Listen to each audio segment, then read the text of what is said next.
pessoal. Boa tarde a todo mundo. Boa tarde, professor Léo. Boa tarde.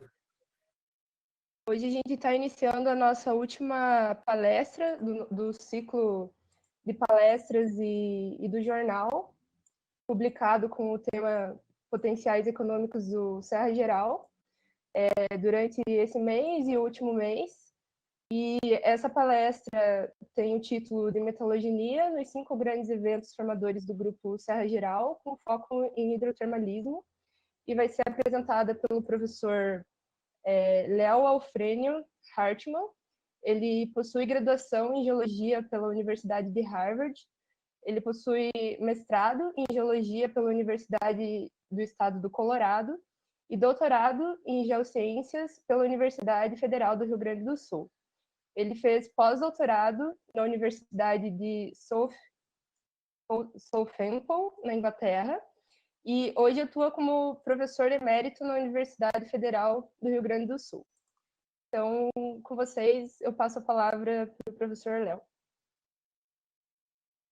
Obrigado, Mayara. Boa tarde para todos. Agradeço o convite de vocês aí para falar, não é? Eu atuei durante 10 anos nesse assunto, fazendo pesquisa científica e orientação de alunos, e vou apresentar agora brevemente para vocês alguns resultados e as minhas interpretações, né? Alguns dos principais coautores do trabalho estão listados aí na tela, né? E eu vou dentro da URGS e com muitos apoios. Então, apoio financeiro de projetos das instituições que estão aí listadas, apoio institucional, né? Tudo feito dentro da URGS com muito apoio, um convênio na Alemanha, com o professor Hans Mazzone, um convênio na Austrália, com o professor David Groves de Norton. Serviço Geológico do Brasil em CPRN, em Porto Alegre, sempre me ajudou, em pequena escala, mas sempre com muito boa vontade. O DNPM de Campo Grande também me convidou lá, me apoiou, fiz estudos. E durante 10 anos eu fui o representante formal da URGS no arranjo produtivo de gemas e joias do Rio Grande do Sul, né? Mais ou menos 2005 a 2016.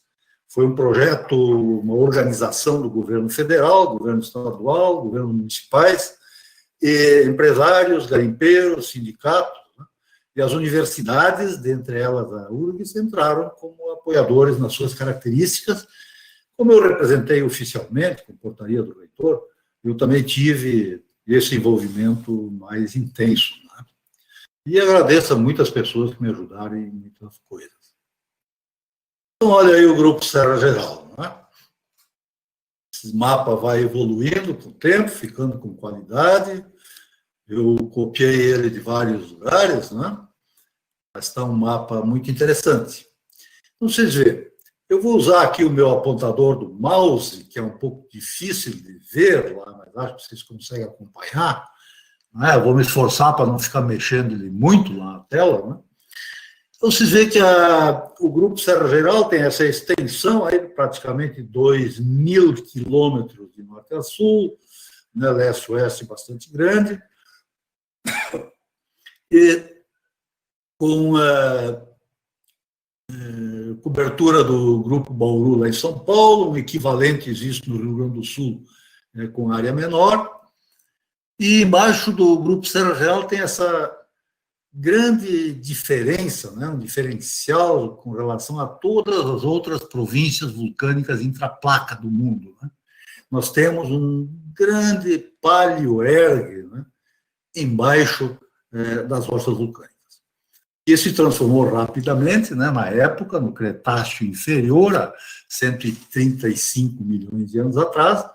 Esse ergue foi preenchido com água rapidamente, se transformou no aquífero Guarani daquela época, e desde então temos essa riqueza de água disponível. O Grupo Serra Geral vai ter um contraste que vocês vão ver no hidrotermalismo. Ele tinha água embaixo para ser esquentada, né? Os outros grupos vulcânicos intraplaca, por exemplo, Columbia River dos Estados Unidos, Karoo, Deccan, Sibéria, eles não tiveram aquífero embaixo. Então, tiveram o mesmo calor daqui do Serra Geral, mas não tinha água para esquentar embaixo. Uma diferença fundamental, né? E sabe que o grupo Serra Geral é dominado por basaltos e andesitos, as ácidas, né, dominantemente, vamos dizer, média rio-dacitos, também tem uma área considerável, e essa é a abordagem, né, a espessura maior, as isópacas estão por aqui, das vulcânicas e da bacia, né? As vulcânicas nessa seção organizada pelo Dr. Otávio List. As vulcânicas atingem aqui para o norte do Paraná, né, na região de São Paulo, atingem 1.720 metros, né, numa sondagem espessa, e vão diminuindo em espessura por efeito da erosão, e como a erosão está ativa desde o Cretáceo, provavelmente o equivalente dessa espessura integral do grupo Serra Geral já foi erodido. Então, o nosso modelo de geólogo, para ficar imaginando a evolução da bacia do Paraná, que está aqui, com as linhas horizontais, né, branco, linhas pretas, o manto superior está nesta porção, a descontinuidade de Morovicic mostrando, né, aqui, e dá para simplificar o aporte térmico e de material para ser fundido através de um modelo de uma pluma, que serve para tudo que eu quero falar aqui para vocês. Então, vejam que a pluma, né, sofreu múltiplos eventos de fusão parcial, né, emitiu magmas em direção à superfície, acumulou magmas na base, né, na altura da Morovicic, na base do manto da litosfera, né, no manto superior, e acumulou dentro do manto câmaras magmáticas muito significativas na base da crosta, da bacia do Paraná também, não é? E, com isso, quer dizer, isso aqui, na verdade, é a crosta, me permita, a Morovicic fica na base da crosta. Esses estudos com gravimetria feitos pelo pesquisador Mariani, e mais alguns da Itália, mostraram que abaixo do grupo Serra Geral, você tem que colocar mais ou menos uns 10.000 metros desses silos basálticos para poder explicar a gravimetria do conjunto da bacia do Paraná. E daqui é que vem o calor, vem o magma, vem o calor, não é? E os derrames alcançando a superfície, né? E cada um deles sofrendo eventos, né, de pulsos térmicos. Esse processo aqui não é contínuo. Dizem que durou 1 a 2 milhões de anos, que parece razoável, né? Mas isso de forma descontínua, digamos, calcular a média aí, né, do número de derrames de lava por esse tempo, dá aí uns 10.000 anos entre um derrame e outro, o que é razoável se a gente olha hoje em dia a Islândia, o Havaí, né, os lugares ativos. E a cada evento de lava que aconteceu, o grau geotérmico aumentou na crosta, na bacia do Paraná, esquentou o aquífero Guarani embaixo das lavas e explodiu para dentro das lavas.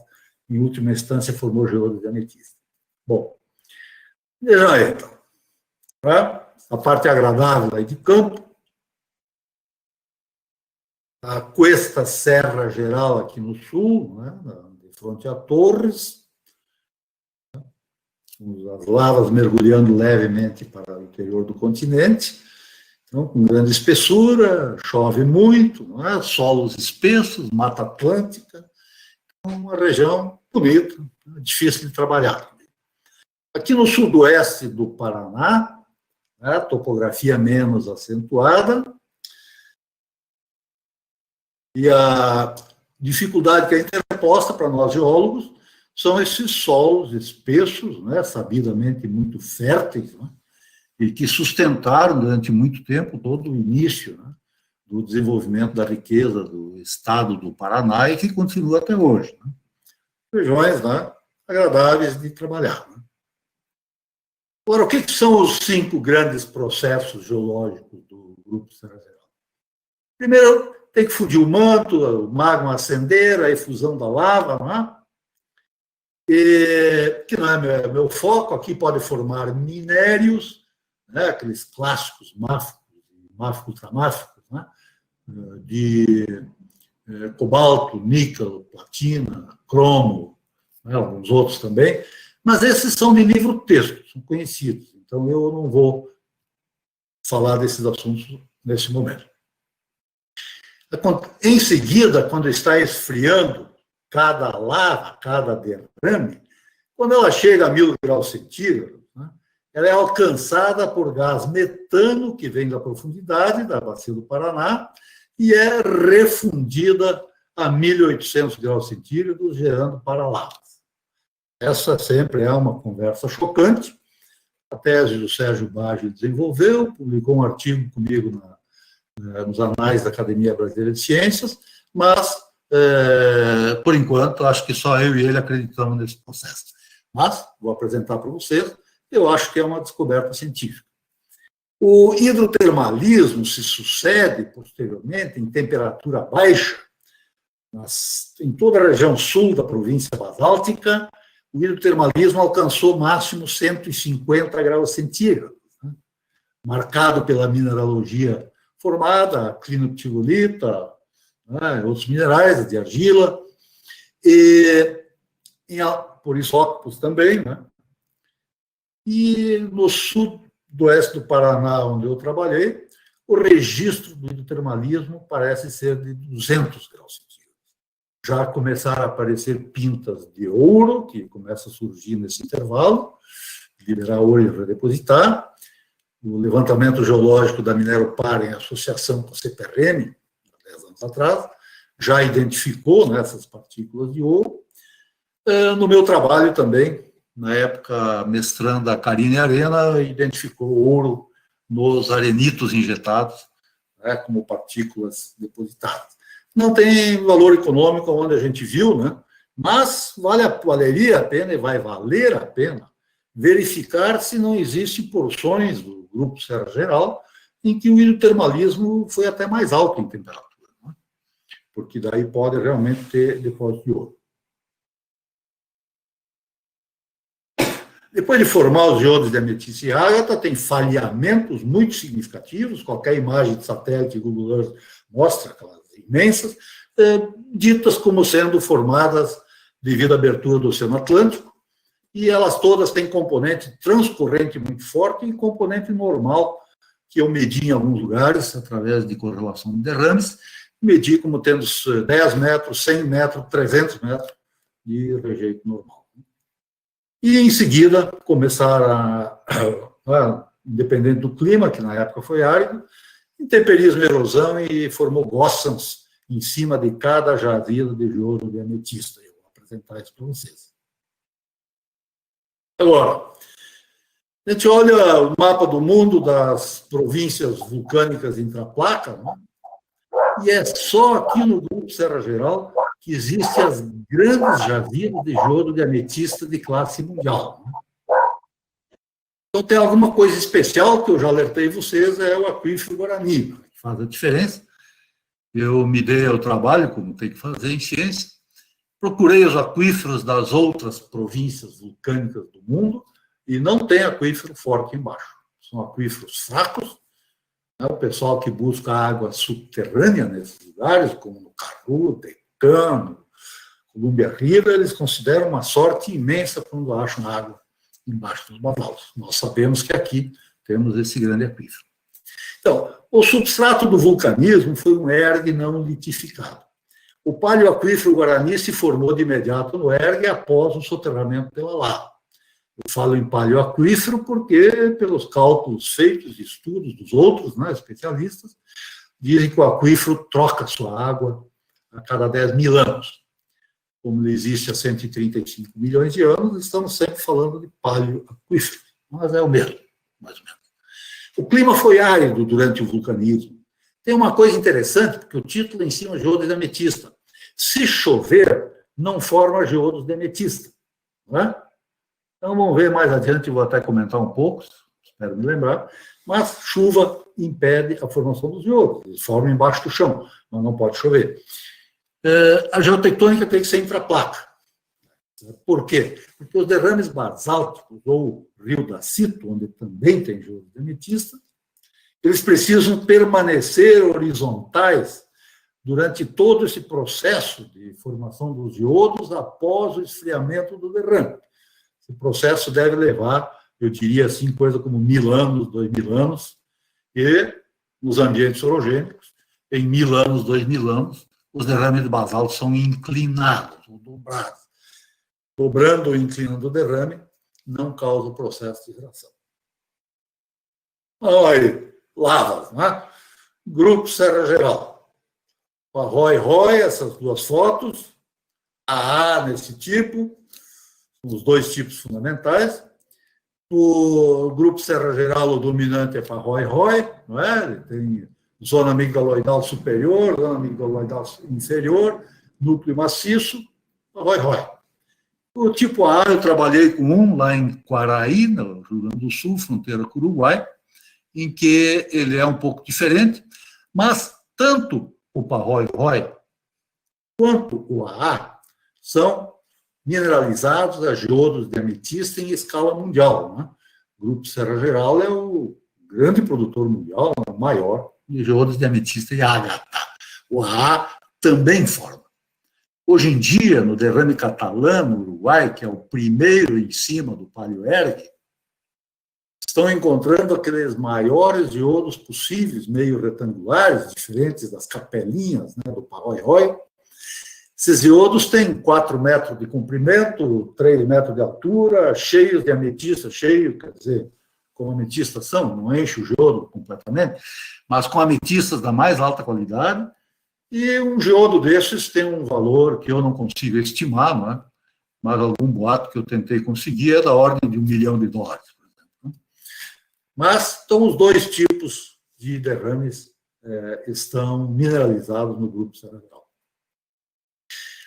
Então, no Havaí, basaltos em quantidade, a gente vê na televisão, né? Derrames, e os basaltos do Havaí são vesiculares, por desgasificação da lava durante o esfriamento, mas não são amigdaloidais como o grupo Serra Geral. Não houve hidrotermalismo no Havaí. Na Lua, as lavas basálticas desgasificaram durante o esfriamento, mas não houve hidrotermalismo posterior. O grupo Serra Geral, na minha observação de 10 anos de trabalho, todas as amígdalas, todas as vesículas foram preenchidas por minerais hidrotermais de baixa temperatura, transformando-se em amígdalas com minerais de argila, zeolitas, cobre nativo. Está aqui a grande diferença entre o grupo Serra Geral e as demais províncias. Então, conceitos que eu utilizo na minha atividade de cientista, né? Lembrar que ciência é a descrição da natureza. Trate de olhar bem no campo, ver bem, tem que descrever bem. Outra coisa é que, mesmo numa província do tamanho do Grupo Serra Geral, de 1 milhão de quilômetros quadrados, constituindo 8% do território nacional, você só precisa demonstrar um processo uma vez. Não precisa ir em cada afloramento do Grupo Serra Geral e redemonstrar cada processo novamente. Tá? Claro que se houver heterogeneidade na distribuição dos processos, então você vai demonstrar um processo num lugar e o mesmo processo modificado no outro lugar. Tudo bem. E o que eu noto da minha experiência com alunos e às vezes com jogos profissionais é que tem que aplicar a geologia básica nas observações, né? Tem que, não tenta pular lá na frente com muita sofisticação. Aplica a geologia de primeiro ano de geologia na universidade. Tem que entender, não a nível de cientista de nível internacional, mas tem que entender de magma, se quer entrar no Grupo Serra Geral. Tem que entender de água quente, água fria, o vapor da água, qual é a força que a água tem. A ação da gravidade, não é? Fazendo cair o que é pesado, empurrando para cima o que é mais leve. Tem que entender de reações químicas, que são muito comuns. Tem que entender de explosão, porque vapor, se tu tira a tampa, ele explode. Não é? Tem que entender de refusão, porque o basalto, quando é queimado por gás metano, ele derrete de novo. Tem que entender um tanto de clima, como eu mencionei antes, se chover não forma geodo de ametista. Tem que pensar na erosão, porque nós encontramos o grupo Serra Geral do jeito hoje, como se vê em Torres, como se vê em Realeza, não é? E pensar nos processos erosivos, eles também formam as superfícies de Gossen em cima dos depósitos. E nós, geólogos, como sempre, né, lembrar do tempo, né, milhões de anos, mas provavelmente depois que entra no detalhe do grupo, tem que começar a pensar em 1000 anos, 10.000 anos, 1000 anos, talvez 10 anos, né, porque o tempo depende do processo que a gente olha. Eu notei, assim, no grupo Serra Geral, é fundamental, parece óbvio, elementar, mas em geologia cada evento ocorre após o evento anterior e antes do evento seguinte. Não é? Vai ser óbvio assim, né? Mas né, essencial para identificar processos, por exemplo, de injeção de areia. E a identificação de paradoxo leva à descoberta científica. Então, tem que adquirir uma cultura científica suficiente para identificar processos que são explicados de maneira contrastante, impossível de serem simultâneos, e a identificação do paradoxo. Se você estudar e trabalhar, daí vai fazer uma descoberta científica. A minha faixinha está me tapando aqui embaixo, estou com medo de ocultar ela aqui, mas eu escrevi aqui que estudo intenso de geologia diminui a minha ignorância. Também acho isso muito importante. Olha aí, então eu estou saltando o primeiro grande processo, né, de magmatismo, lava, geração de depósito de cromo, níquel, cobalto, né? Esse aí eu não quero abordar nesse momento. Eu vou ao evento seguinte que acontece. Quando uma lava está esfriando de 1.200 graus centígrados, quando este basalto aqui era líquido, ele foi esfriando, ao chegar em 1.000 graus centígrados, ele já estava consolidado, cristalino, este aqui, podia ter vidro, mas estava cristalino este, e foi alcançado por gás metano, que elevou a temperatura da queima do basalto a 1.500, 1.800 graus e refundiu o basalto, formando paralava. Isso aqui é a Lagentere, tá? E tenho bastante convicção de ser uma descoberta científica. Vocês vejam, não identificado no mundo até hoje, a primeira vez, é de que esse é um processo, vejam, reação química, um processo gerador de anortosita, labradorita bitalmita. Né? Ele é gerador, né? Porque é uma reação com uma auréola de reação. Né?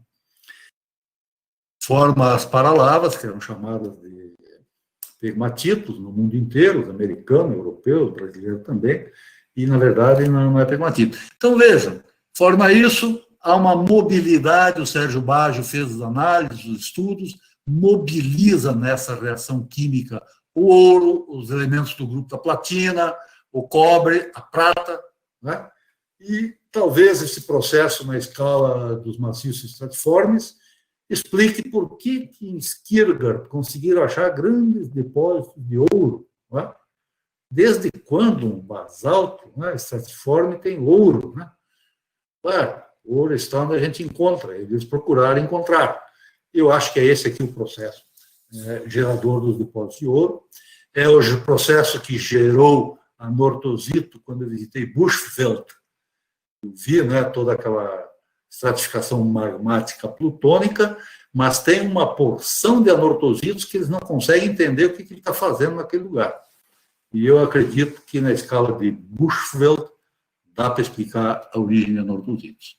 Então, olha essas paralavas lá do sudoeste do Paraná, não é? Na beira de uma cascata, aqui estão os silos, mais ou menos, né? Tem diques injetando, levando para cima, espalhando os silos para o lado. Esta aqui é uma pedreira chamada Rocha Sul, na região. A pedreira inteira é formada desta paralava basáltica que, após fundir, ela evolui de basalto para andesitos. Na verdade, são andesitos. Aqui o Sérgio Baggio desenhou os clinopiroxênios em cima, nesse canto, para eles aparecerem melhor, né? Mas vocês olhem aqui o clinopiroxênio, eles são esqueléticos, né? Magnetita também, numa matriz de vidro. Tá? Se tem vidro, não é pegmatito. Tá? Não pode ser. Os cristais grandes são esqueléticos. A textura, em inglês, eles usam a palavra quench, nós poderíamos dizer esfriamento rápido, e ela tem todo o parentesco com a textura spinifex das lavas ultramáficas, que são formadas por esfriamento super rápido, né? De lavas ultramáficas. São lavas na superfície, esse aqui intrusivo, e eu vou deixar a palavra spinifex para os comatiitos, né? Aqui a textura não levou nome ainda. Eu vi uma descrição no maciço de Harris, da Escócia, em que eles acharam essa textura, eu li isso há 30 anos atrás, e chamaram ela de harrisítica. Eu não vou adotar, essa vai ter que ter nome no tempo, mas essa textura se explica, né, como paralava, acredito eu. Né? Então, talvez tenha que expandir a nomenclatura, é uma rocha pirometamórfica, vocês vejam de onde vem a paralava. Lá no Cazaquistão, que nós sabemos que é na Ásia, lá entre na Rússia, a montanha lá, entre Himalaia e Alpes, vocês vejam, tem uma região lá muito rica em vulcões de lama. Está marcada aqui, tem mais outras. Esses vulcões de lama são observados pelas pessoas geólogas, as pessoas olham, depois de um terremoto, começa a correr lama, barro com água. E o que acontece, que é muito, não são muito grandes, dá para ver aqui, o que é muito comum é que, ao extravasar, vem com água, mas vem com muito gás metano. O gás metano não pega fogo espontâneo nessas baixas temperaturas, mas a velocidade de injeção aqui é bastante alta, eles mediram mais ou menos, dá uns 30 metros por segundo. Quando esse material chega na superfície, bate uma pedra na outra, tipo um isqueiro acendendo, e o gás metano pega fogo. A temperatura que o gás metano gera é muito exotérmica. Ele leva a temperatura local a 1.500 a 1.800 graus centígrados. A lama derrete e forma pequenos derrames de que eles chamaram aí de paralava. Um líquido silicático, uma lava, eles não quiseram misturar com lava comum, são as paralavas, né, na superfície. O artigo de referência do Grapes está aqui, não é? E no artigo semelhante, mas que é aqui de outros autores, do Cazaquistão, do Grapes ainda, tem aqui o modelo que explica, né, essa feição. Vocês vejam que a temperatura da chama do metano está aqui, 1.500 a 1.800 graus. Isso derrete quase qualquer coisa. Ao esfriar muito rapidamente, forma vidro, vejam aqui, vidro, a partir de 1.400 graus para baixo, até 900, forma vidro na matriz, e a textura é daqueles minerais tipo spinifex, esqueléticos e tal, tudo mais. Bom, adiante, senão eu vou ficar até meia-noite falando, mas vejam aqui, esse é o modelo que eu imagino para a geração das paralavas. Você tem no grupo Serra Geral, por exemplo, isso aqui, a escala aqui é variada para poder botar, aqui são 2 quilômetros do gás metano subindo, ele gera na injeção de sills de diabásio, de magma basáltico, dentro de folheiros ricos em querogênio, matéria orgânica, gera metano em grande quantidade, o fluxo sobe, a temperatura da bacia não atinge a temperatura da ignição espontânea do metano, que é a partir de 600 graus centígrados. O gás metano entra no derrame mais recente que está na superfície, por exemplo, 70 metros de espessura, ele queima aqui com ignição espontânea, onde ainda está quente, cristalino, mas quente, injeta paralamas acima, que nunca saem do derrame, fica aqui dentro. Baggio e Hartmann publicaram um artigo nos anais da Academia Brasileira de Ciência. Por gentileza, leiam, que está tudo bem explicado, eu acredito que é uma descoberta científica. Agora, como é que formou os depósitos hidrotermais? Tá? Que é meu terceiro grande evento. Esse já é de valor econômico imediato. Não é? Ametista do Sul, grande produtor mundial, dentro de um derrame único lá, que é o grande produtor mundial, 600 toneladas mensais de geodos de ametista, não é? Produzidas em Ametista do Sul. O Uruguai produz também, praticamente na mesma escala, de 2 derrames no Uruguai. Né? O derrame catalã em cima do Vale do Deserto, e outro derrame que está logo em cima dele, né? Cordillera, também é produtor, um Parroy-Roy, em escala mundial. Os derrames 1 e 2 lá são os grandes produtores.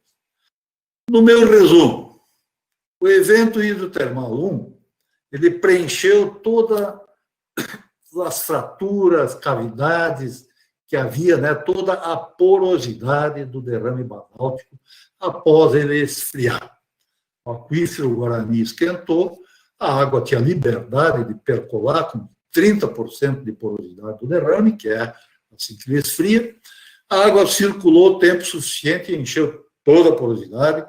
O último mineral a depositar no H1 foi cobre nativo, esse que nós conhecemos bem nos basaltos, e desde já, com o processo, vejam, nesse H1, as amígdalas e fraturas não contêm minerais de sílica, não tem opala, calcedônia, quartzo, ametista. Ou seja, o fluido de H1 não era supersaturado em sílica, ele era equilíbrio com basalto apenas saturado. O evento hidrotermal H2 pegou o basalto como um selo impermeabilizado e foi aumentando a pressão no aquífero Guarani, aumento de temperatura até 150 graus centígrados, e essa água, carregando a areia liquefeita, ela fluidizou o sistema e explodiu areia com água para dentro do derrame basáltico e por cima dele. Evento hidrotermal H2, os injetitos de areia.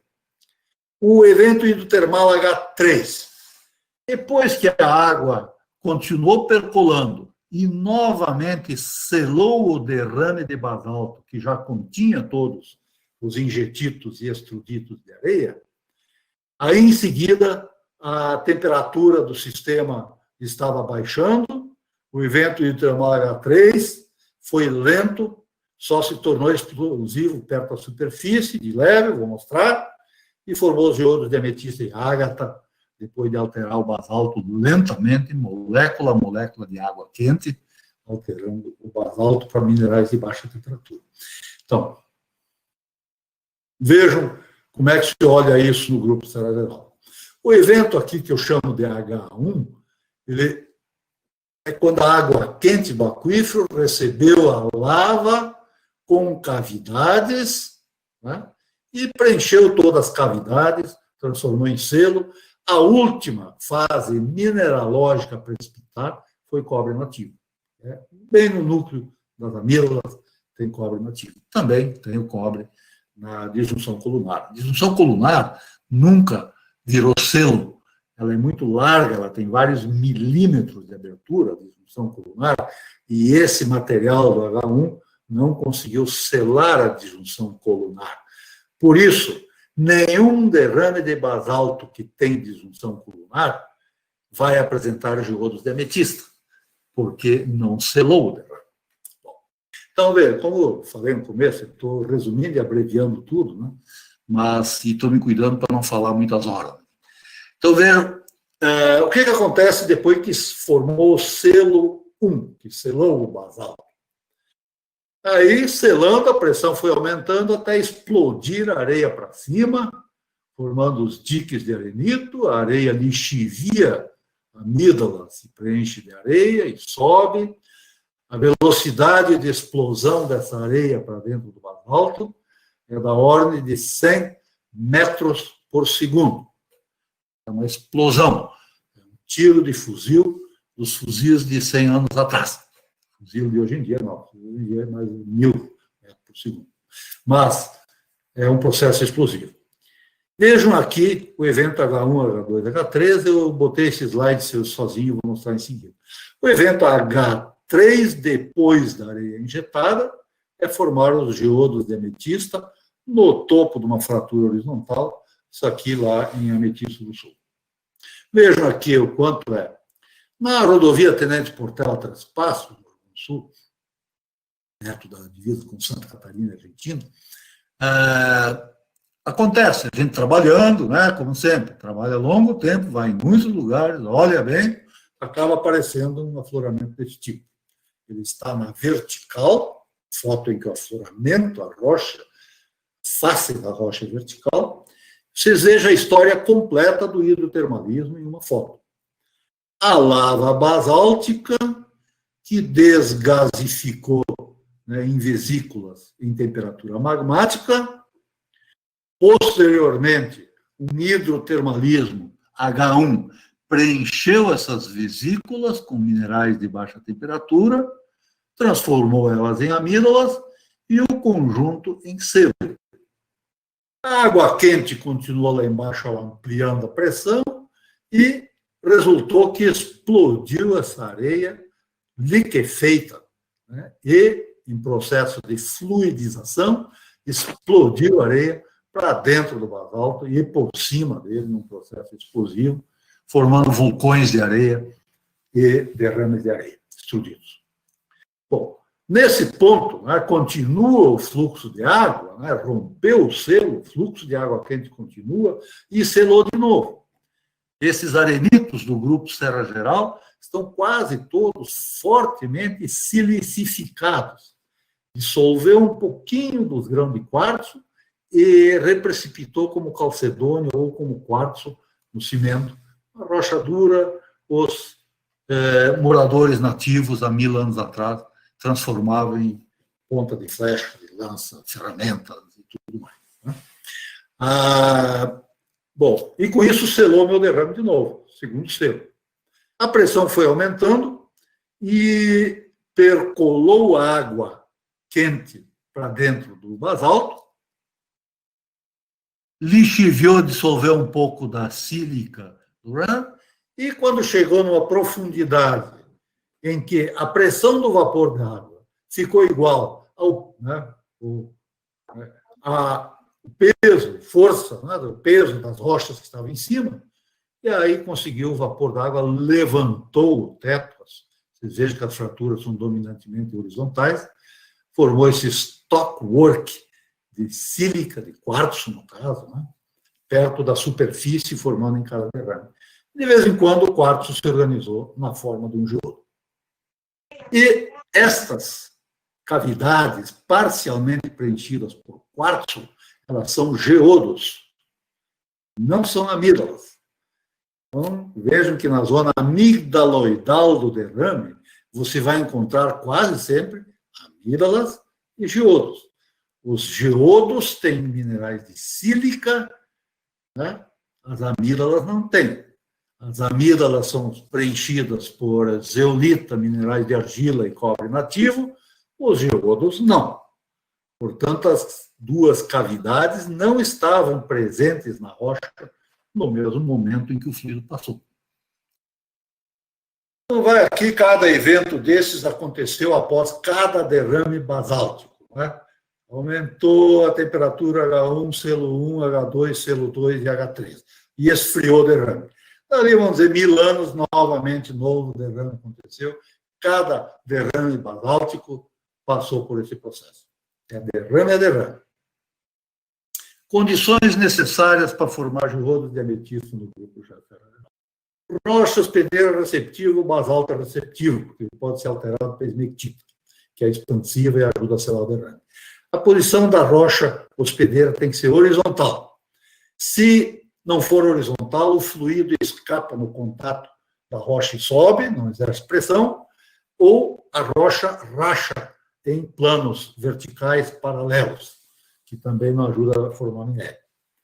Tem que ter o grande aquífero Guarani subjacente e, portanto, volume infinito de água para o hidrotermalismo. Tem que ter areia solta disponível, no caso da formação Botucatu, é 90% de quartzo na areia. Tem que ter uma fonte de calor, não é? Que todas as províncias basálticas do mundo tiveram, não é? Tem que ter uma pluma mantélica, que é o que gera o basalto, e aumenta o grau geotérmico. Né? O clima tem que ser árido, porque a água da chuva, ou de rios ou lagos, né, impede a formação dos iodos. Durante o esfriamento do derrame, forma, né, disjunção colunar vertical, mas o derrame embaixo ainda está a 1000 graus centígrados, 900.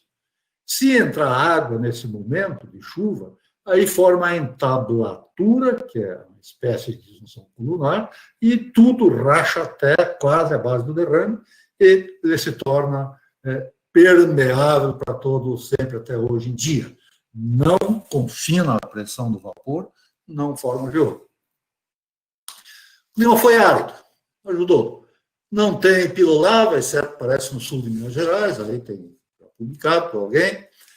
As dunas, não tem duna eólica de areia, antigamente chamada intertrap, né, que eu chamo de injetivo de areia.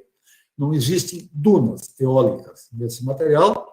Não tem espiráculos, que eu nem vou descrever muito para não tomar muito meu tempo. Não se observa a entablatura, que eu acabei de descrever. Não se observam camadas sedimentares fluviais ou lacustres. Eu também não conheço, nem vi descrito um paleossolo. Então, o clima foi árido durante toda a efusão do grupo. E aqui começa, então, lá em Ametista do Sul, o maior produtor mundial. Essa mina virou museu, ela exauriu, né? Ela tem uma vantagem, dá para visitar, paga R$5, entra. Ela tem uma vantagem porque o proprietário lavou todas as paredes, está tudo iluminado, né? A gente consegue ver rochas e geodos e estruturas. E me permite só essa foto, né? Eu poderia falar assim, provavelmente em 1 ou 2 horas, eu vou resumir brevemente. Veja o seguinte: o geodo ele é alimentado por uma fratura na base. Bom, só isso, evidente, já foi onde eu me dei conta que os geodos eram hidrotermais, estava junto com a doutoranda fazendo tese nisso. Eu olhei aqui na parede e disse: o que alguém diz que esses geodos foram depois formados em temperatura magmática? Está aqui, ó, hidrotermal, está escrito na parede, está aqui. Ó, né? A lava tem que estar fria para acontecer isso. Essa fratura ela tem uma importância extraordinária. Primeiro, ela acaba na base do geodo. Nenhuma vez essa fratura geradora do geodo continua do outro lado. Ou seja, o geodo formou na ponta da fratura. Não vou conversar muito. Essa fratura está preenchida com os mesmos minerais do geodo e ela se estende, aqui ela é horizontal, esse aqui é o núcleo maciço, embaixo continua o núcleo maciço, é uma fratura única, que se formou quando a água quente e o vapor vinham subindo lentamente a molécula de água, exercendo pressão, alterando o basalto para esmectitas e zeolitas. Quando esse vapor e água quente chegaram aqui, né, a força que o vapor exerceu para cima ficou igual ao peso da parte superior do derrame em cima. O vapor levantou, né, o teto do derrame e deu uma explosão horizontal, registrada aqui por brechas explosivas ao longo de toda a fratura. Daí, se fosse aqui pessoalmente, podia fazer mais umas perguntinhas para vocês, mas vejam aqui, né? Qual é o tamanho dessa fratura? Até onde ela vai? Ela sempre tem 10, 20 centímetros de espessura. Até onde ela vai? Essa fratura tem 40 quilômetros de comprimento. Ela recobre por baixo, né, todo o distrito mineiro de Ametista do Sul. Foi ela que, ao subir tiros de fratura inclinados para cima, na ponta da fratura formou os outros. Este basalto é um metabasalto, ele tem 5 a 6% peso por cento de água. Este foi alterado por essa água. Por isso que ele gerou os iodos, porque o basalto virou dúctil, é um metabasalto. Este basalto é o mesmo derrame, essa é uma protodisjunção colunar, que a lava continuou correndo aqui e quebrou toda a protodisjunção colunar. Permeável até hoje, né? E com isso, o basalto aqui, teor de água, é o que veio do manto, menos de 1%, aqui 5 a 6, então, vamos indo aqui, né? Então, é um bonito desenho, que eu mesmo fiz, né, do sistema. Aqui aquele mesmo derrame para mostrar aqui a força do vapor de água. Vocês peguem a curva da água quente. Alô? Oi. Você está falando comigo? Alô? Professor, algum participante ligou o microfone sem querer, mas já desabilitou. Tá bem, eu vou continuar. Não tem problema muito tempo, ele fala, né? Não tem problema. Eu não quero afobar demais na fala. Bom, vamos ver o seguinte. Qual é a força do vapor de água para abrir essa cavidade, soprar o balão aqui na ponta da fratura? Né? Qual é a força do vapor de água? Como a mineralogia, nos entornos todos, indica temperatura entre 100 e 150 graus centígrados, na curva em que a água passa de líquido para vapor, essa temperatura corresponde à pressão, que daí eu calculei, de 20 metros de basalto em cima.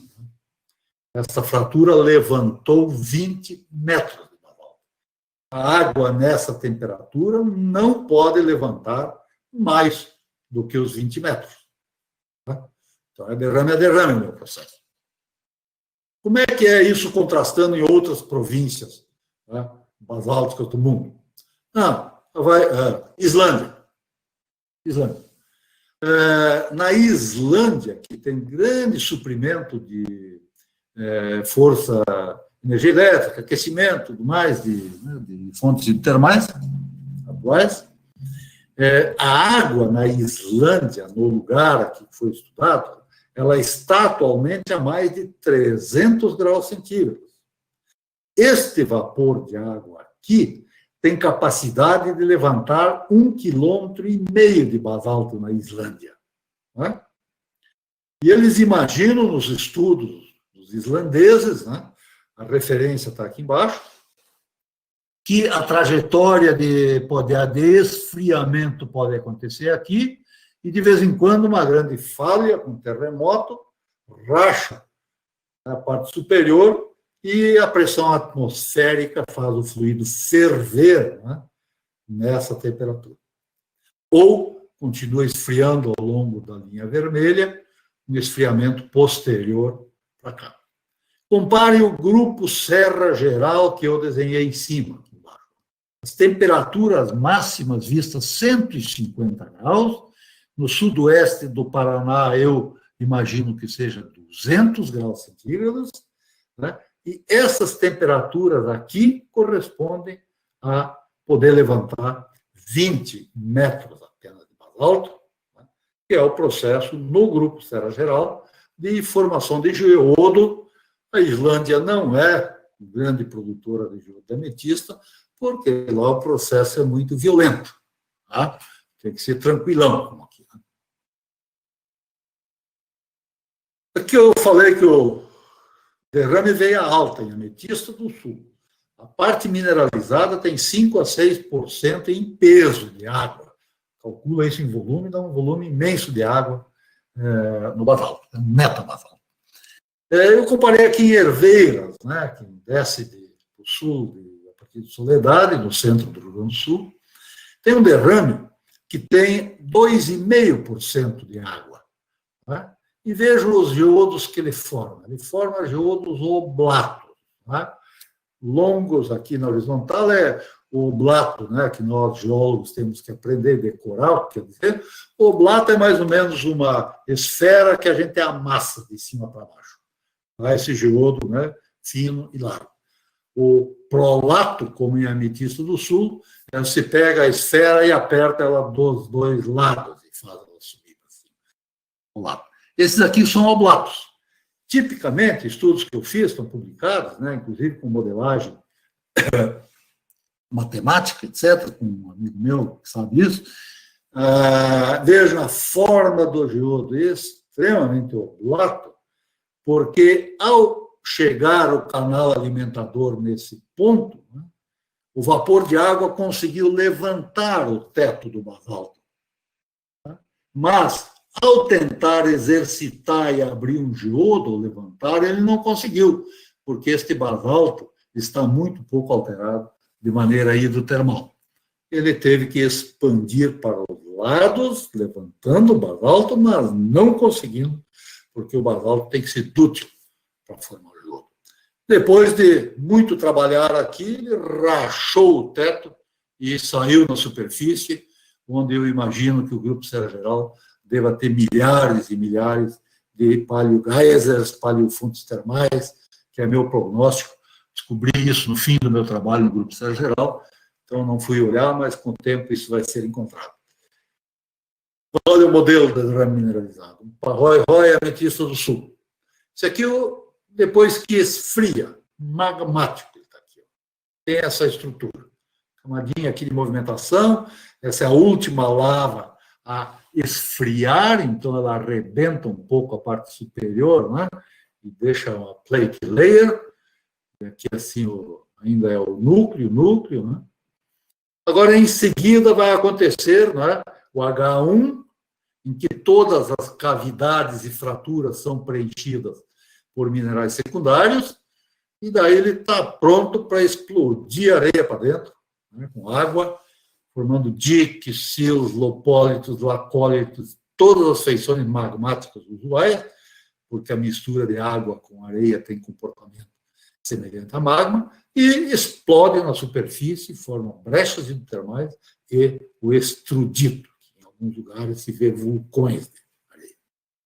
Isso é o H2, então. Aí, novamente, forma o selo, e o que acontece em seguida? A água percola lentamente, agora, em temperatura, né? A pressão deve ter baixado, né? E, com isso, a água percola lentamente por dentro. Quando chega numa certa profundidade, a água consegue levantar, o vapor da água levantou o teto, explode para o lado, e daí a água continua trabalhando e forma os geodos. Né? E a ametista, aqui está a galeria de hoje em dia, numa dessas minas. No comprimento, né, a galeria, né, essa fratura que nós demos o nome de Tabatinga, porque os garimpeiros chamam ela de Tabatinga, e ela percorre toda a cordilheira de Ametista do Sul, né, em 40 quilômetros de extensão, e os geodos estão distribuídos assim, em bolsões enriquecidos, e tem toda uma conversa, não vamos estender muito também. Então, está aqui o derrame veia alta, que é o grande produtor mundial, ou o maior produtor mundial de geodos de ametista. Olha, aqui é o derrame veia alta, vocês viram que a mina é aberta no núcleo do derrame, então a parte de baixo do derrame não aparece aqui, os garimpeiros não vão abrir porque não dá dinheiro. Deixam lá, a gente tem que olhar nas corredeiras, cascatas, estradas, para entender a parte de baixo. O derrame vai até aqui assim, aqui tem uma brecha hidrotermal, areia com basalto, a gente vê aqui assim com clareza, areia com basalto. Aqui em cima está o derrame Kogamai, que é o derrame de cima, vocês veem que ele é um cinza amarronado, diferente deste derrame que é o real.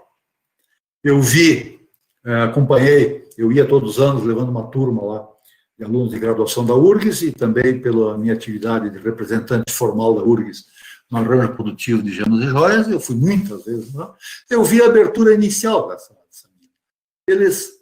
O seu Luiz Carlos, né, e eu fui tantas vezes lá que eles deram o nome do Sr. Léo nessa mina.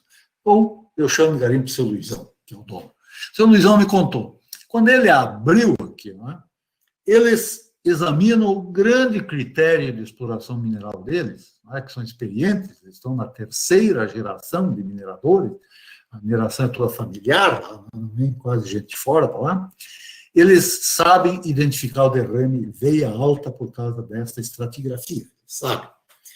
Daí passa o seguinte, eles identificam aquela fratura tabatinga, eles sabem identificar ela, eles também chamam ela de o liso, porque ela é o único lugar do derrame onde forma caulinita branca. E dentro da mina, eles deixam a fratura no piso da mina e a caulinita é lisa.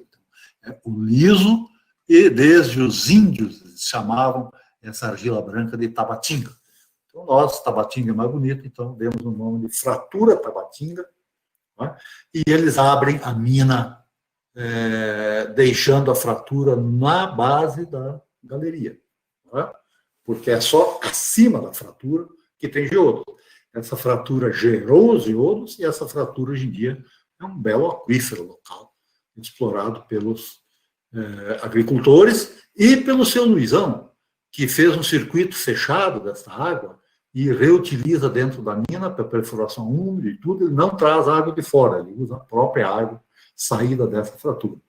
Vocês vejam aqui a fratura dentro da mina do seu Luizão. Está aqui a fratura tabatinga, no piso, o piso molhado, vocês veem aqui, né? O piso molhado, a água do piso só sai dessa fratura, ela não sai da parede nem do teto, né? É um aquífero, e é muito interessante.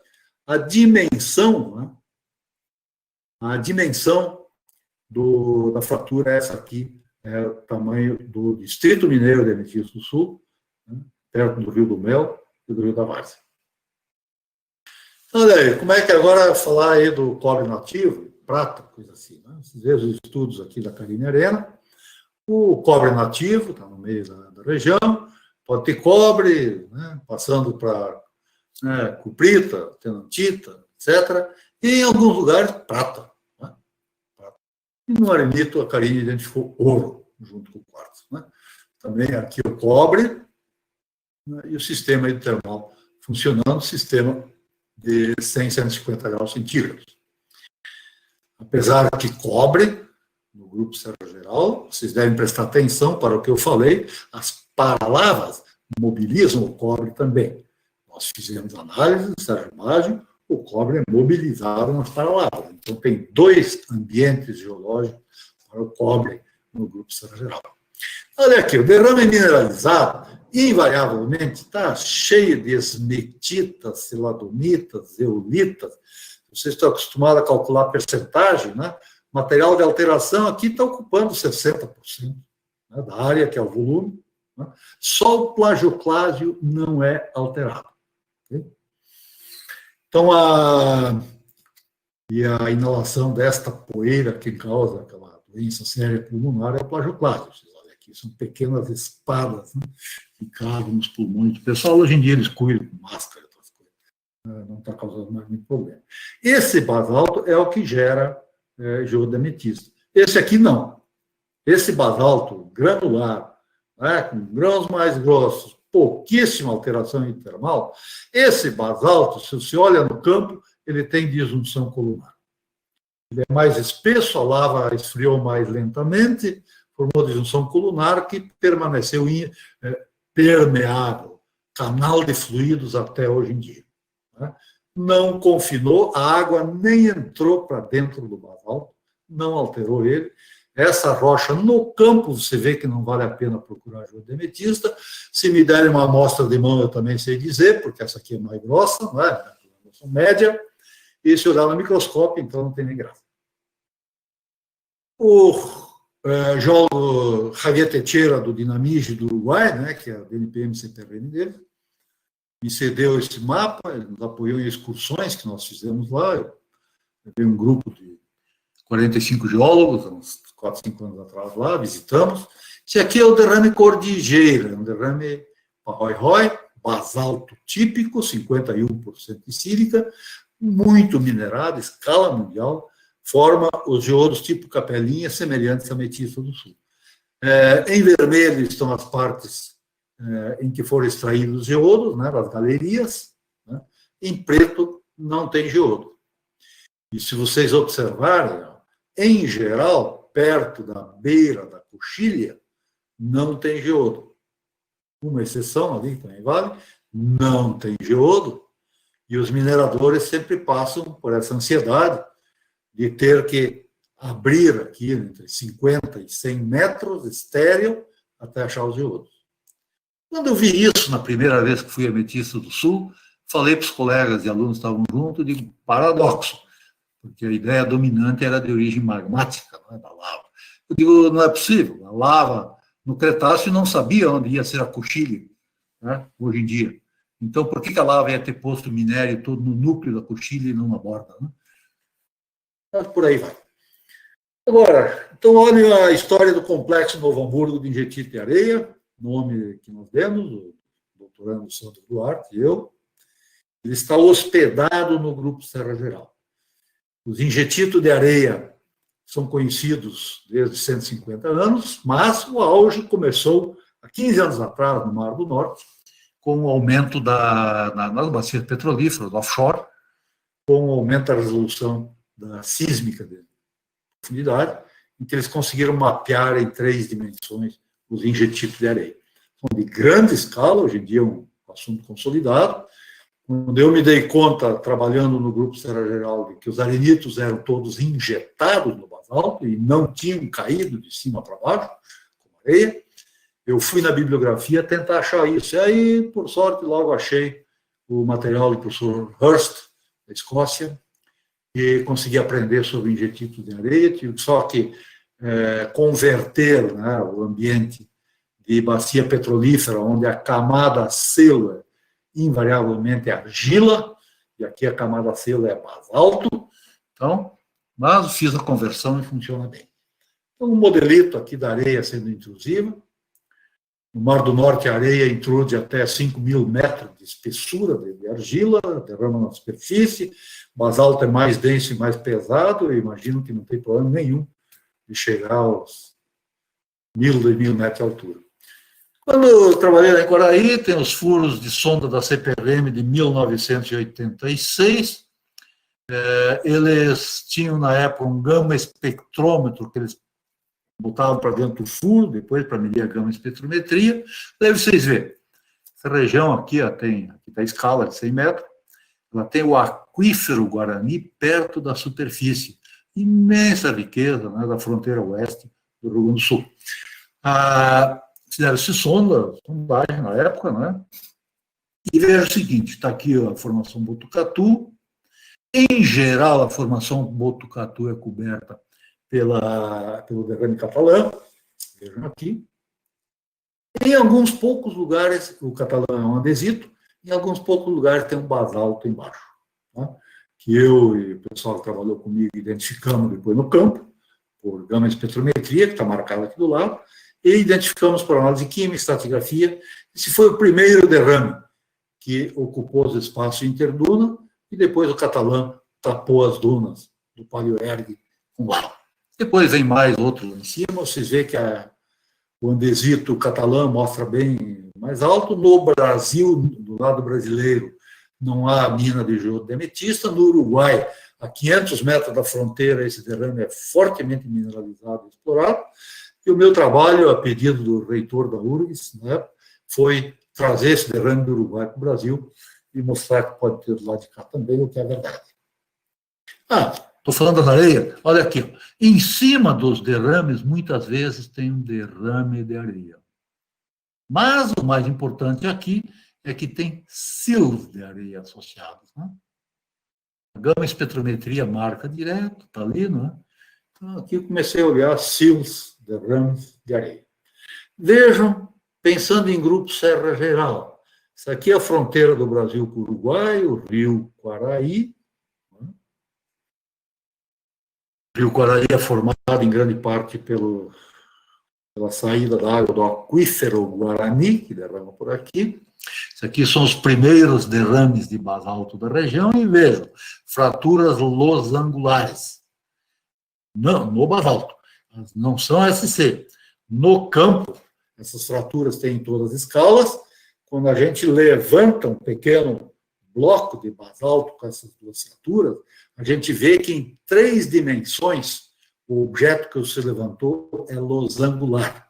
Então, é uma fratura em 3 dimensões losangular. Tá?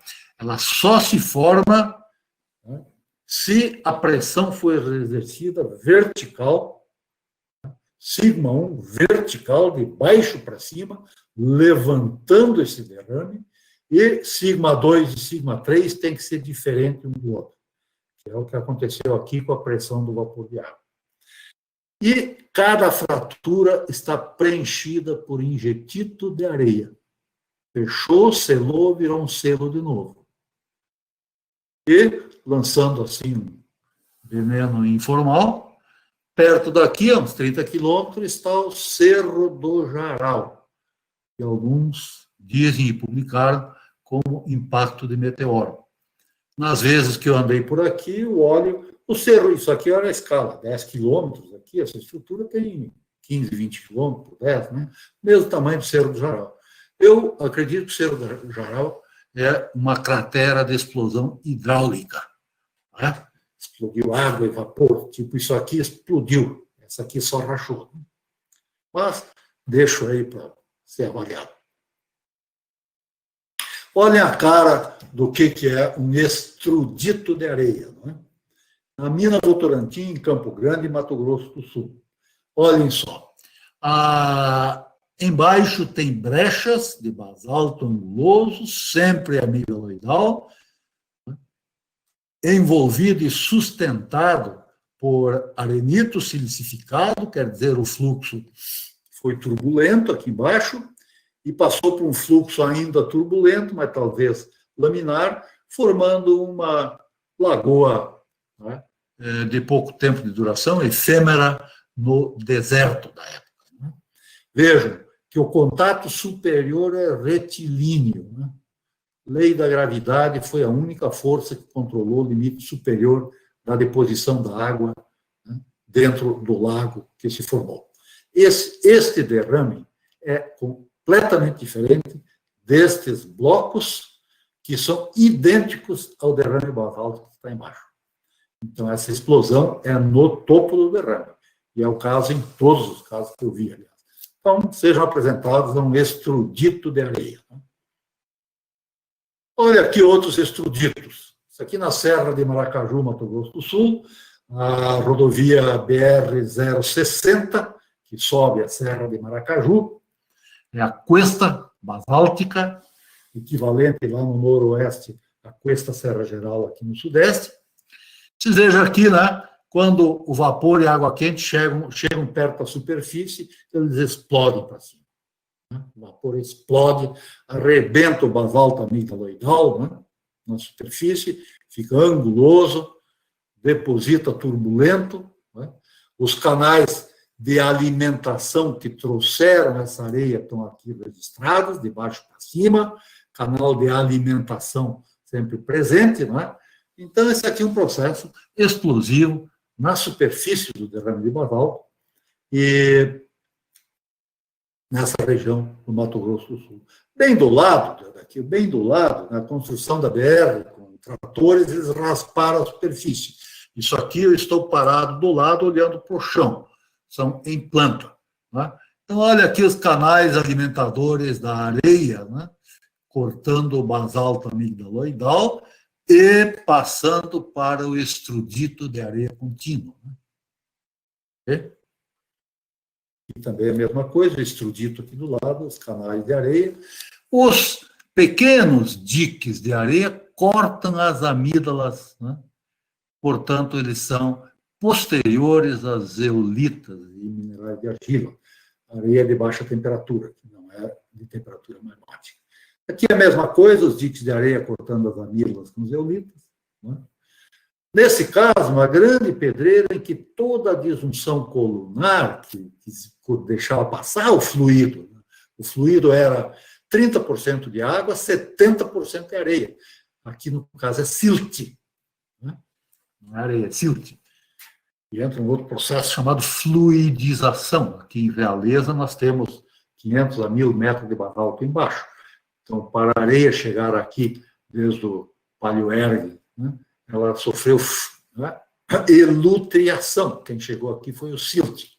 Todas as superfícies da disjunção colunar estão recobertas por um filme fino de 1, 2, 3 milímetros de silt, silicificado e endurecido. Vejam aqui, né? Esse aqui é um caminho que o silt seguiu para subir para cima, para ser empurrado para cima, né? A força, explosivo, e registrado aqui nessas películas. No Rio Grande do Sul, aqui, lá perto de Novo Hamburgo, veja a disjunção colunar, não é, daquele derrame que quebrou completo, com basalto, a gente enxerga aqui o basalto, completamente coberta de areia fina, a disjunção colunar e a disjunção transversal que se formam nas colunas. Essa mesma do lado, bem do lado, então o mesmo derrame, recobre, né, na pedreira, a disjunção colunar, lá novamente. Esse é o registro do caminho de acesso, né? Se eu fosse usar em inglês, eu diria o plumbing system, é o encanamento do edifício, né? Onde passou a areia para subir. Em Realeza, essas brechas hidrotermais, novamente, está aqui ela, né? Se tivesse o registro em cima, teria um extrudito. Isso aqui são rochas explosivas, né? De baixo para cima. O silt, eu fiz lâmina aqui, fiz análise química também, silt. Em Novo Hamburgo, né, tem a evidência de que o dique de areia, está identificado aqui, ó, ele foi injetado depois de acontecerem falhas rúpteis no basalto, portanto, baixa temperatura. Esse derrame grande que aparece aqui na pedreira, em Novo Hamburgo, vocês veem aqui os canais alimentadores, tipo raiz de dente, né? Aqui o canal alimentador, e o derrame na superfície, né? Com o contato com o derrame de cima feito, né? Knife sharp, faça um canivete regular, né? E depois aconteceu o derrame em cima, o evolutivo aí depois. Aqui um sil, né? Esse é um sil, porque a gente vê a interação dele com o basalto de cima, ele já estava lá, o basalto, quando esse sil derramou. Aqui está uma escala, aqui, a doutora Karine Arena fez medida de gama espectrometria. Aqui está o canal alimentador do sil, né? E aqui, na mesma pedreira, vocês veem aqui a estrutura de areia em asa. Canal alimentador, em asa, né? De 1 metro. Nas bacias petrolíferas do Mar do Norte, isso aqui pode ter 1 quilômetro, 2 quilômetros, cheio de petróleo, etc. Aqui um pequeno vulcão de areia, na região lá de Tente Portela Trespaço, com o dique alimentador do vulcão. Logo do lado tem os silos perto da superfície e um extrudito, né? Aqui é para mostrar, lá no Rio Grande do Sul, em Herveiras, que a areia foi injetada antes do quartzo, do geodo, né? Ele é o H2, areia, silicificou, o quartzo entrou turbulento, forte, arrebentou uns pedaços de areia, ficou segurando no ar até encher de quartzo embaixo e continuou. Aqui da mesma maneira. Areia no dique, por hidrotermalismo, passa para opala. A sequência aqui é de arenito silicificado, opala, quartzo. Se você olhar aqui o arenito silicificado de um injetito, né, os dois lados, cheio de quartzo eólico, ele é alterado hidrotermal para opala. Se olhar essa outra, os grãos de quartzo foram corroídos, né, redepositando calcedônio e formando isso aí. Lá em Santa Catarina, Entre Rios, tem também garimpos lá de geodemetista. Vocês vejam, basalto é sucedido por arenito silicificado, que é sucedido por calcedônia, que é sucedido por quartzo e por ametista. E, de novo, basalto, arenito silicificado, calcedônia. Então, essa é a sequência dos processos. Falhamentos são grandes, enormes, né? Com deslocamento horizontal e vertical. A incisão dos rios ocorreu geralmente ao longo de grandes falhas. As zonas de falha são secas, não tem mineralização em geral. Em Ametista do Sul, né, o Leonardo Manar Rosenstengel, no mestrado, conseguiu ver a queda vertical normal das falhas, né? Vendo aqui a escala está aqui do lado, 300, 400, 500 metros. E aqui está o derrame veia alta em preto, grande produtor mundial. Ele chega na beira do rio, como os mineradores lá sabem. E aqui em Frederico Westphalen, só que aparece por aqui é o derrame Kogamai, o veia alta está embaixo do morro de Frederico Westphalen em Nova Flórida. Agora, intemperismo e erosão. Vou pular para frente, explicar aqui. Vocês olhem as minas de Ametista do Sul. Formou essas estruturas. Aqui estão os rejeitos da mineração. Eu fui lá, visitei tudo, conversei, passei 10 anos olhando essas coisas. Aqui a mineração é forte, dentro deste hexágono. Este hexágono está mineralizado. É o que os mineradores chamam de mancha. No que eles chegam com a galeria aqui, onde tem árvore na superfície, acaba o minério. É a falha. Né? Este aqui é um hexágono também, mas as árvores são marrons, estão doentes. Tem minério, mas é fraco. Então, eu descobri a lei geral. Quanto mais água estiver hoje presente, mais forte o minério. Quanto menos água, mais fraco. E esta é a região do Gossam, rico em solo mais fértil, rico. Essa outra região, da mesma região lá, né, em Planalto, do lado de Ametista do Sul, vocês veem aquela fratura, Tabatinga que eu falei, está aqui os rejeitos de mineração, está aqui a porção que eles não têm minério, está estéril, e aqui começou, na época que mineraram, começou a aparecer geodo de ametista. Vocês veem que essa região toda aqui ó, é uma mancha mineralizada e rica, água parada, água fértil. Né?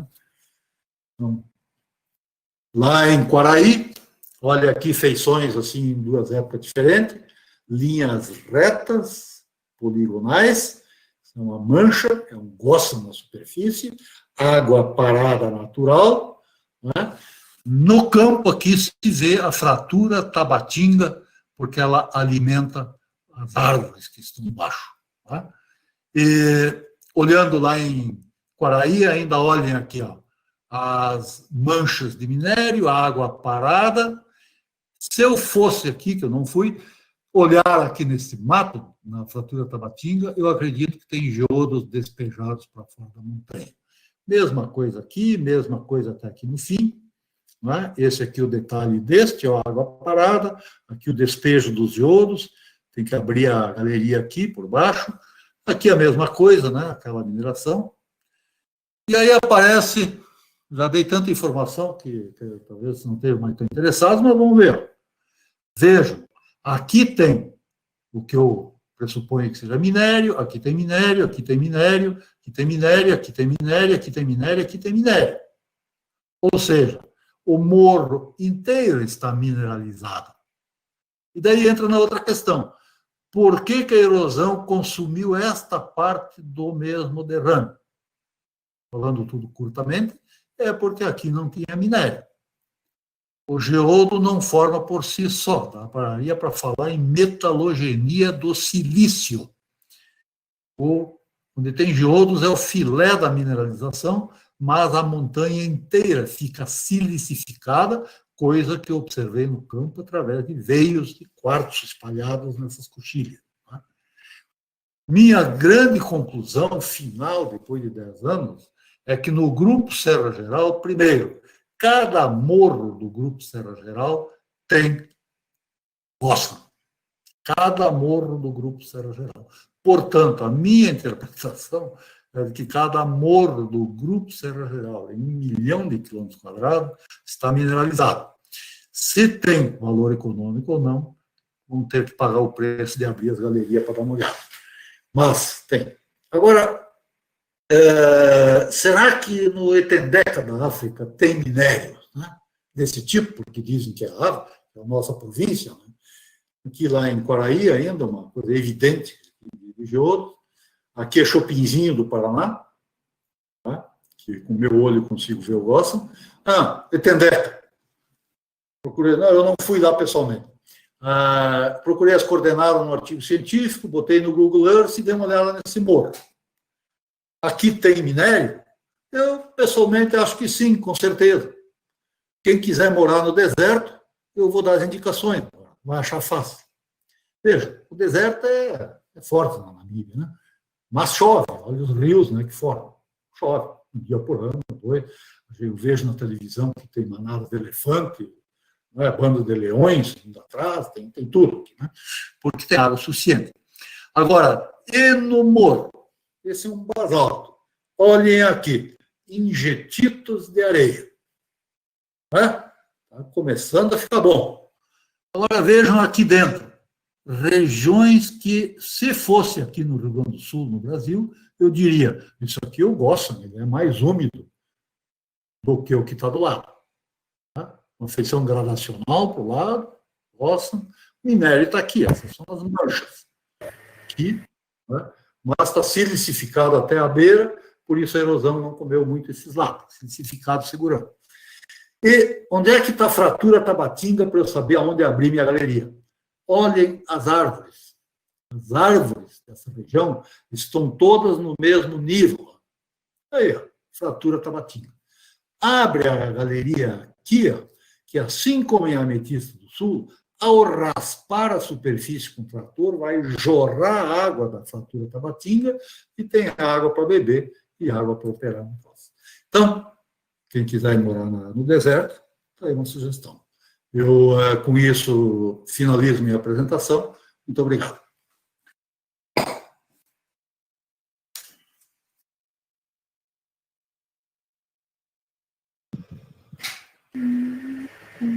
Obrigada, professora. Agora a gente vai ler as perguntas que mandaram aqui no chat. Se alguém tiver mais alguma, fique à vontade. Eu estou à disposição para perguntas. Beleza. Então, a primeira é a pergunta da Liliane. Ela pergunta: professor, vocês encontraram registros de atividades magmáticas pós-Serra Geral afetando os basaltos? Se há registro de atividade magmática pós-Serra Geral. Isso. Bom, sim, claro que há, né? Ela tem o grupo Bauru, né? Tem rochas vulcânicas que recobrem o grupo Serra Geral, né? Existem rochas alcalinas, inclusive, em Lages, Santa Catarina, né? E outros lugares, né? Com idade de 60 milhões de anos, 70, 80 milhões de anos, aparentemente, ou talvez começando em 120 milhões de anos. Tá? Tem pessoas que estão tratando o sistema como sendo único, né? O grupo Serra Geral e as inclusive alcalinas, é uma tentativa. Mas esse vulcanismo e magmatismo, ele, para mim, claro, interfere com o grupo Serra Geral, ele é intrusivo nele, né?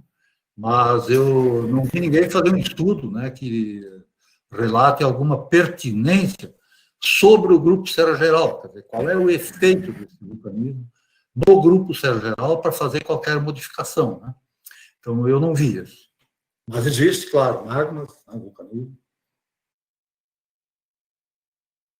Beleza. A segunda pergunta é do Nicolas. Ele pergunta: quanto tempo após o derrame basáltico ocorre a fluidização e extrusão dos sedimentos subjacentes? Ela ocorre, não dá para medir com geocronologia que existe hoje em dia, né? A gente não consegue medir isso nos minerais, na rocha, não dá para saber, né? Então, a opinião, ela é opinião de observação, comparação com outras províncias vulcânicas, né? E a observação direta do grupo Serra Geral é que esses processos, pelo que eu mostrei aqui, se eu tivesse tempo para falar mais 1 ou 2 horas, esses processos aconteceram após cada derrame. Então, a injeção de areia tem que ter acontecido antes da ocorrência do novo derrame. Né? Então, a gente faz cálculos. Eu acredito que no Grupo Serra Geral tem registrado hoje em dia em cada local, em cada coluna estratigráfica, talvez tenha 120 derrames com né, para dar um total de 1.700 metros, por exemplo, né? Agora a metade já foi erodido, então talvez tenha tido 250 ou 300 derames, mas tem que ser olhado.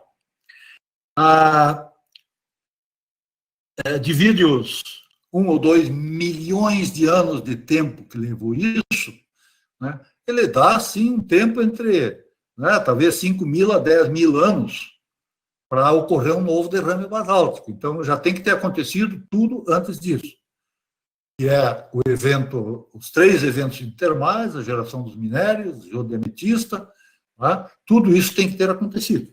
Só o intemperismo não, porque ele vai acontecer depois, com a erosão. A formação do Gossa, não.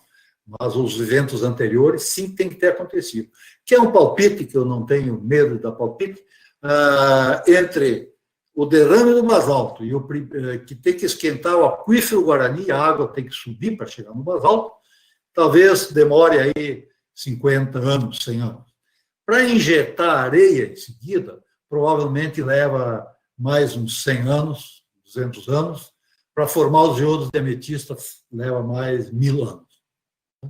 Essa escala, inclusive, tem que ser olhado nessa escala, porque a demonstração de que a mineralização e a alteração H1, H2, H3 foi derrame a derrame, eu tenho ela bastante forte e estou bem convencido. Então, essa é a escala de tempo, mas nós não conseguimos medir esse tempo. Professor, eu tenho uma pergunta.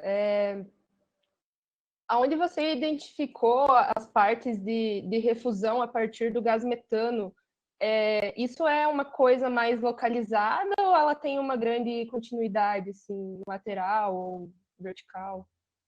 Ela aconteceu no grupo serra-geral inteiro. Mas a gente encontra essas paralavas, que eram chamadas de pegmatitos, né? A gente encontra no grupo serra-geral inteiro. No entanto, existe uma grande riqueza dessas paralavas no sudoeste do Paraná, que foi, claro, foi mais estudado pela Neropar e CPRM, mais mapeado, né? Eles identificaram, contabilizaram, contaram o número, né?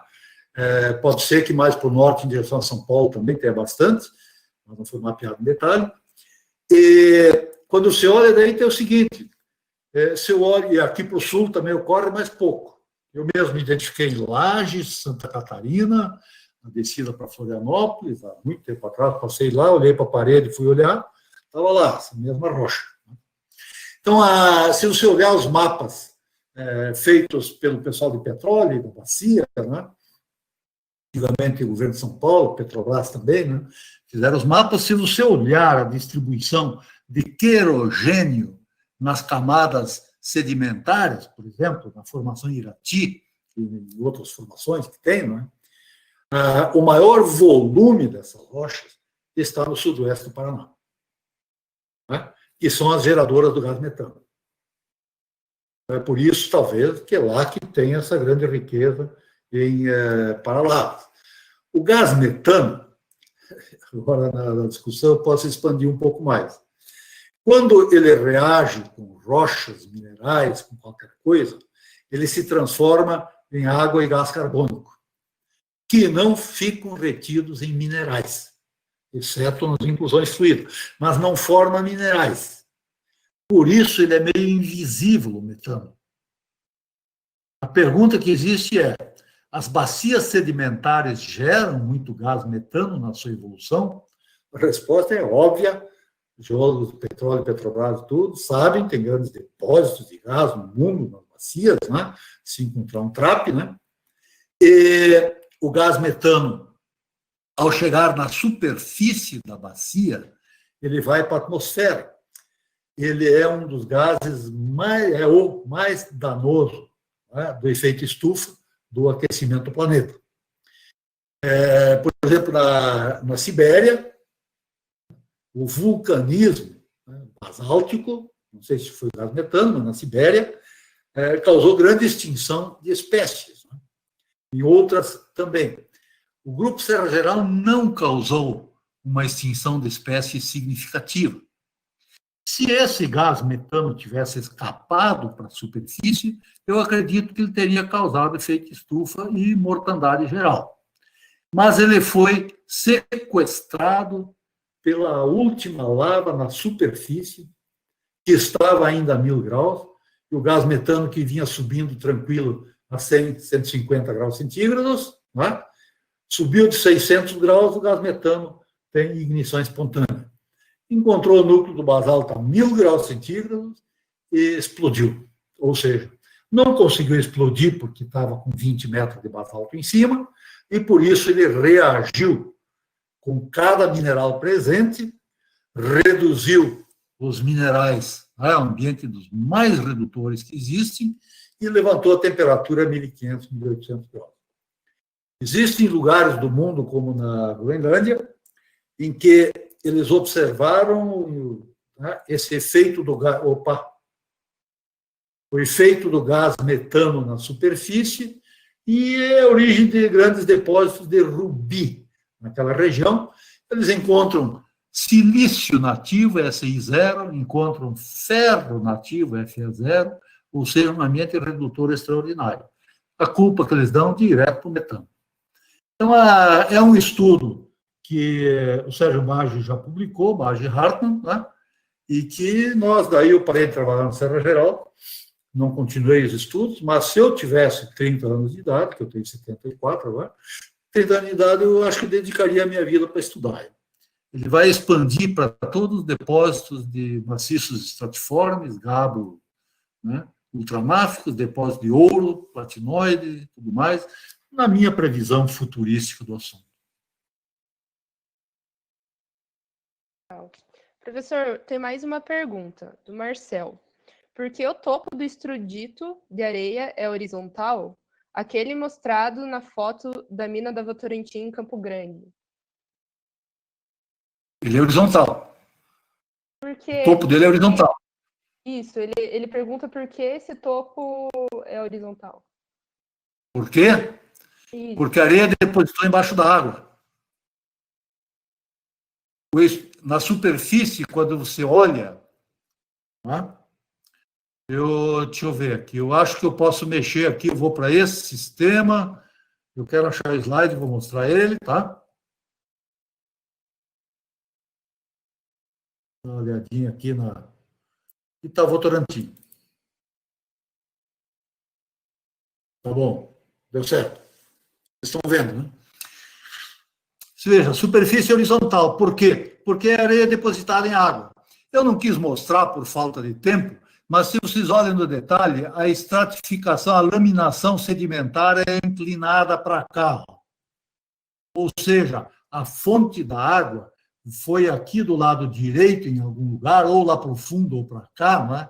E a água correu turbulenta depois de laminar e depositou essas camadinhas. Né? Então, internamente, tem, né, camaramento levemente inclinado. Isso aqui foi explosivo, né, turbulento do mesmo sistema, e a água formou um paleolago efêmero. Vejam que veio 30% de água e 70% de areia na subida. Essa água na superfície do deserto, tipo Namíbia, né, ou Saara, né? No Saara, hoje em dia, tem 3 grandes ergues lá, né? Namíbia, cheio também. Essa água, ao chegar na superfície, ela escorreu para o lado com areia e parou em pequenas depressões. Ela parou. A parte de baixo é altamente irregular e a parte de cima é regular, horizontal. Fio de navalha aqui. Porque a areia depositou embaixo da água. Então, a areia, processo todo acontecido no deserto, mas isso aqui são pequenos lagos efêmeros. Eu, por exemplo, estou querendo interessar algum paleontólogo para dar uma olhada nisso, pode ser até vocês, ou quem quiser, não é? Porque aqui vai ter vida registrada. Aqui vai ter vida registrada. Pode, o paleontólogo, que eu não sou, ao examinar isso aqui, eu não sei, isso aqui é um lago efêmero, eu não cheguei a pensar quanto tempo dura um lago desse num deserto, né? Se ele dura só um mês, um ano, para ter vida aqui dentro, não tenho certeza. Mas num deserto semelhante que é o Navajo, né, de Utah, nos Estados Unidos, né, esse ambiente desértico está cheio de conchas, né, de 10, 20 centímetros de tamanho, que são do Jurássico, que é a idade de lá. Isso aqui é Cretáceo inferior. Se alguém procurar, essencialmente, todo esse material vindo do fundo com água quente e vapor, ele também jorrou na superfície como geysers e fontes termais. É um desafio grande para nós identificar esses sínters e tufas, que pode ser sílica ou calcário, né? Calcita, e encontrar as conchas e vida registrada e tudo, os isótopos e evolução da vida do Cretáceo inferior. Né?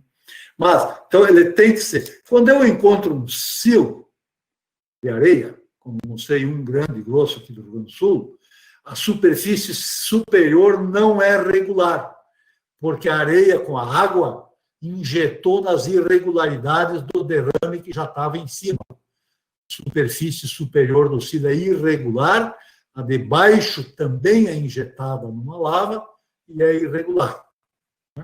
Então, eu aprendi o critério de distinguir sil de extrudito.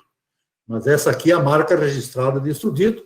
Se forem passear em Torres, uma certa época, essa aqui parece uma foto de Torres, na beira do mar lá. Também tem as brechas hidrotermais e o extrudito em si. Extrudito e todos esses nomes que eu uso foram desenvolvidos pelo professor Hurst, no estudo das bacias petrolíferas do Mar do Norte.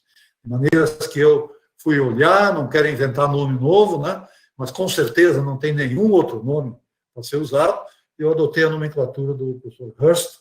Então, por exemplo, extrudito, é como me chama, extrudite. Mais perguntas? Foram essas perguntas, não teve mais nenhuma. Então, a gente agradece novamente a participação de todos, principalmente do professor, pela ótima palestra, e com ela a gente encerra o nosso ciclo de palestras sobre os potenciais econômicos do Serra Geral. E é isso. Quem não acessou ainda, tem o link no chat para acessar certificados de participação. E é isso. Obrigada, professor. Muito obrigado pelo convite. Estou à disposição o dia que quiserem conversar mais.